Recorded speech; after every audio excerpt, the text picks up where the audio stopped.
मैं GS सचदेवा हिंदू राष्ट्र times से मेरे श्रोतागण भाइयों बहनों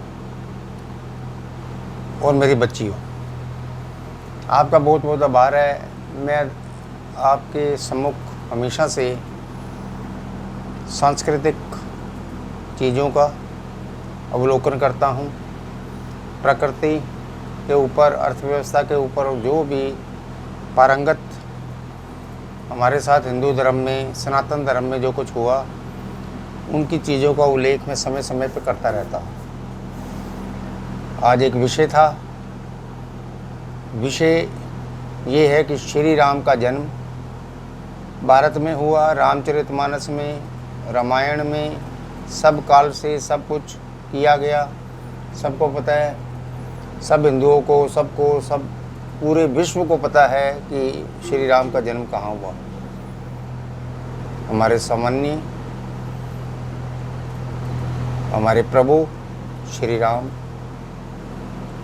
उनकी अपेक्षा हमारा पड़ोसी मुल्क नेपाल का प्रधानमंत्री KP शर्मा ओली जी कर रहे हैं। वो कौन सा बखान है?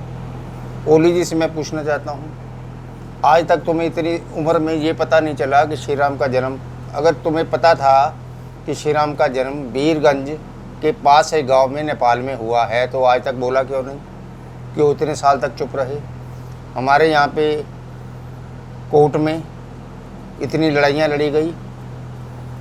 बाबरी मस्जिद जब टूटी, उसके बाद हमें श्री राम मंदिर बनाने के लिए अयोध्या में जो जगह वो श्री राम की थी, उसमें हमने जीत, हिंदुओं की जीत थी। सुप्रीम कोर्ट तक केस गया है और वो उन्होंने बाबरी मस्जिद का भी इस बात को दस्तावेजों के अनुरूप ये बोल दिया कि वहाँ पे श्री राम का मंदिर था और वहीं बनना चाहिए। श्री राम का मंदिर हिंदू धर्म ने बोला हम वही बनाएंगे, हम बना रहे हैं। KP शर्मा ओली जी कौन होते हैं? इतनी उम्र दराज आदमी, उनके व्यक्तित्व को, जो प्रधानमंत्री पद की कुर्सी पे बैठा हुआ कोई भी इंसान होता है तो उसको इतनी समझ होती है कि वो बोल क्या रहा है, अपनी स्टेटमेंट क्या दे रहा है, वक्तव्य क्या दे रहा है, सारे विश्व में उसका संदेश जाता है कि उसके बोलने की कला, बोलता क्या है। उन्होंने बोला ये हमारे हिंदू धर्म पे चोट है, सबको इसका नेपाल का बहिष्कार करना चाहिए। अपने मन में रखो, हमारे श्री राम का जन्म यहीं हुआ, सब जानते हैं। तो एक प्रधानमंत्री का बयान, एक वक्तव्य आलोचना के काबिल है और आज मैं उसकी आलोचना कर रहा हूँ। ये खाली हिंदुओं का एक मुद्दा नहीं है, हमारे देश का मुद्दा है, श्री राम का मुद्दा है, जिस मुद्दे को लेके भारतीय जनता पार्टी, विश्व हिंदू परिषद, बजरंग दल सब इकट्ठे हो गए कि ये मंदिर वही बनेगा और बन रहा है। प्रभु की कृपा से मंदिर वही बन रहा है और आपको एक वर्ष में ऐसा अलौकिक दृश्य अयोध्या में नज़र आएगा कि आपकी आत्मा प्रसन्न हो जाएगी। दूसरा, ये खाली आलोचना सिर्फ मैं नहीं कर रहा, अखबारें नहीं कर रहे, लेकिन इस नेपाल में रहने वाले जो हिंदू हैं, क्योंकि नेपाल में से हमारा जो सांस्कृतिक महत्व है, सांस्कृतिक आर्थिक दृष्टि से अगर छोड़ भी दिया जाए, धार्मिक और सांस्कृतिक हमारा परिदृश्य उससे मिला हुआ है। क्योंकि हमारे भोलेनाथ का जो वहाँ पे पशुपतिनाथ मंदिर है, सब आराधना करते हैं भोले बाबा की, जय शंकर भगवान की पूजा करते हैं। और वहाँ पे उससे पहले नेपाल में जब सब कुछ ठीक था, जब भाई महामारी का प्रकोप नहीं था, तो यहाँ के सबसे ज़्यादा टूरिज़्म नेपाल को देने वाले हम ही हैं, हमारे हिंदुस्तानी लोग, क्योंकि वहाँ पासपोर्ट की ज़रूरत नहीं पड़ती, इसलिए लोग, और बिल्कुल नज़दीक होने से सोनाली बॉर्डर जो यूपी में है, और वहीं से कोई ट्रेन में आता था, कोई बाय फ्लाइट जाता था। फ्लाइट की टिकट भी ज़्यादा नहीं थी, एक पॉकेट के हिसाब से सही थी, 10,000 रुपये में, 9,000 रुपये में आना जाना उसमें। अब मैं आपको ये कहना चाह रहा हूँ कि नेपाल में इस समय स्थिति जो हुई है, राजनीतिक स्थिति बिल्कुल विपरीत है केपी शर्मा ओली जी के, लेकिन उनको ये बयान देने बंद कर देने चाहिए। बड़े दुख की बात है। दूसरा, वहीं के जो विपक्ष के नेता हैं, पत्रकार हैं, राजनीति से संबंध रखते हैं, पूर्व प्रधानमंत्री है, पूर्व प्रधानमंत्री माधव कुमार नेपाल, खनन थापा जो उप प्रधानमंत्री थे, बाबूराम भट्टराई जो प्रधानमंत्री रहे नेपाल में, और पुष्प कुमार दहल, सब इनका विरोध कर रहे हैं। विरोध करना चाहिए। राजनीतिक परिप्रेक्ष्य और होता है, सामाजिक अवलोकन कोई चीज़ का हो, धार्मिक जिससे जुड़ाव होता है, उसकी बात करने से पहले इंसान को सोचना चाहिए कि मैं किस पद पे बैठा हूँ। मैं आपको ये कहना चाह रहा हूँ, राष्ट्रीय प्रजातंत्र पार्टी के चेयरमैन और पूर्व प्रधानमंत्री कमल थापा, वरिष्ठ पत्रकार अमित डकाल, कवकमणि, लेखक व पूर्व विदेश मंत्री रमेश नाथ, ओली जी के अपने कम्युनिस्ट पार्टी के पूर्व सलाहकार और नेपाल यूनिवर्सिटी के प्रोफेसर कुंदन अर्थल और नेपाल कम्युनिस्ट पार्टी के उप प्रमुख विष्णु रिजल ने इनकी आलोचना की है।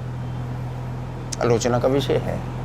मैं आपको ये कहना चाह रहा हूँ, इतनी महामारी फैली, ये भारत, उनको पता है कि नेपाल भारत के बिना नहीं चल सकता। चाइना से वो जितना मर्जी संबंध बना ले, कोई प्रधानमंत्री आज तक, क्योंकि हम यहाँ से गैस देते हैं, पेट्रोल देते हैं, जिस दिन हमने पेट्रोल देना बंद किया उनकी गाड़ी वहीं पर रुक जाएगी सड़क पे, ये उनको पता होना चाहिए। उसके बावजूद ऐसे बयान, ऐसे स्टेटमेंट, दुर्भाग्यपूर्ण जो ये वक्तव्य आ रहे हैं, ये आने वाले भविष्य के लिए उनके लिए खतरनाक है। भारत के आगे वो ना कोई शक्ति प्रधान देश है, नेपाल बहुत छोटा सा एक पर्वतीय इलाका, एवरेस्ट की चोटी और कुछ नहीं। जो भी वहाँ है, रह रहे हैं, उनका संबंध हमारे से है। नेपाल से लोग यहाँ पे आते हैं, नौकरी करते हैं, पढ़ने आते हैं, और जो वहाँ से आते हैं हम उनकी इज़्ज़त करते हैं, सब है। नेपाली जहाँ रेस्टोरेंट खुले हुए हैं, ये सबको तबाह और बर्बाद ओली जी करना चाह रहे हैं। जिस दिन हमने पेट्रोल गैस देना बंद कर दिया और यहाँ से कई कंपनियों का, आप वहाँ पे बिस्किट्स ले लें, ब्रिटानिया, डाबर का सामान, हीरो होंडा, सुजुकी गाड़ी, क्या चीज़ बना रही है? कौन सी गाड़ी आज तक नेपाल ने बनाई है? कौन सा ऑटोमोबाइल उन्होंने बनाया? सारी चीज़ बाहर से आती है। जब एक देश दूसरे पे पूर्ण रूप से डिपेंड होता है, उन पे आधारित होता है, उन पे बेस है उसका, तो वो अपने नागरिक के अगेंस्ट विरुद्ध जा रहे हैं। ये उनकी पराकाष्ठा है। राजनीतिक उनका भविष्य अब ख़त्म होने वाला है। वो, मेरा जो सोच है वो ये, दिसंबर से पहले वो पदासीन हो जाएंगे और उनकी जगह, उनकी गद्दी पे प्रधानमंत्री, उनका लास्ट समय है, सिर्फ 3 महीने, देख लेना आप। तो मेरा ये कहना है, इसकी आलोचना होनी चाहिए। किस बिना के ऊपर अगर ये क्लेम कर रहे हैं, किस बिना के ऊपर है बताएं। वो अगर वो वीरगंज के पास किसी गांव में हुए थे, जब हमारे प्रधानमंत्री यहाँ से गए थे, उन्होंने वहाँ जो है वहाँ पे यज्ञ किया, पूजा पाठ की, उस समय ओली जी ने नहीं किया। मुझे याद है इस बात का। चाइना के ऊपर आप आधारित हो, आपको ये आपकी है राजनीति है, क्या करते हो, नागरिकों का, सिटीजन ऑफ नेपाल साहब से खुश है नहीं खुश है, लेकिन भारत नाराज है। श्री राम का जन्म वहाँ हुआ था, इसके कहने पे अब भारत नाराज है। लेकिन हमारे जो उच्च पदासीन हैं, हमारे प्रधानमंत्री श्री नरेंद्र मोदी जी अभी वो महामारी से जो पूरे विश्व में फैली है वहाँ पे अपना व्यस्त है।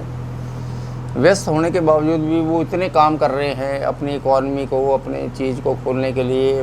प्रवासी मज़दूरों को करोड़ों के पैकेज उन्होंने जो दिए हैं उनके अकाउंट में पैसा जा रहा है। ये कांग्रेस का समय नहीं है कि नकद देना है, आधा पैसा इस तरफ और आधा पब्लिक में, ऐसा काम नहीं है यहाँ पे। सीधा डिजिटल मूवमेंट है हमारे भारत में।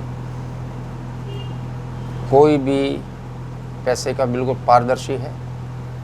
यही भाजपा की पहचान है, यही मोदी जी की पहचान है। ना खाया है, ना खाऊंगा, ना खाने दूंगा, इस बात को अलग रखते हैं। मुद्दा दूसरा है इस समय। चीन से अगर ये सोचते हैं कि मैं संबंध बना के चल लेंगे तो ये उनकी बहुत बड़ी भूल है, राजनीतिक भूल इसको मैं कहता हूँ। आने वाले समय में नेपाल का भविष्य अंधकार में है। उनके नागरिक बिल्कुल विरोध हो चुके हैं, रैली निकाल रहे हैं और सत्ता पलटने वाली। मैं सिर्फ आगाह करना चाहता हूँ कि कभी भी ऐसे बयान ना दें जो राजनीतिक परिप्रेक्ष्य में आपके ऊपर ही दाग ले आए और आप जब गद्दी से उतर जाए फिर सोच रहे हैं मैंने गलती क्या करी। ये गलती कर रहे हो, बोल लीजिए आप गलती कर रहे हैं, संभल जाओ। आज के लिए इतना काफ़ी है। बाकी मैं नेपाल के ऊपर, ये जो नेपाल भूटान जो हमारे पड़ोसी मुल्क हैं, इनके बारे में वीडियो बनाता रहता हूँ, आने वाले समय में बनाऊँगा। मेरा सिर्फ ये है कि आगे की तरफ अगर आपको ये पसंद आती है मेरे चैनल को ये सब्सक्राइब करें, ये आपका चैनल है। और इसके बाद लाइक करें, ग्रुप में भेजोगे आगे चीज़ जाएगी, लोग भी सुनेंगे। मैं आने वाले समय में आपको 1-2 दिनों में अर्थव्यवस्था के ऊपर वर्तमान जो परिदृश्य है हमारे भारत का, जो आत्मनिर्भर बनने जा रहा है, उसके ऊपर एक वीडियो बना रहा हूँ जो आपके सम्मुख जल्दी आ जाएंगे। ओम नमो शिवाय। हरि ओम, हरि ओम।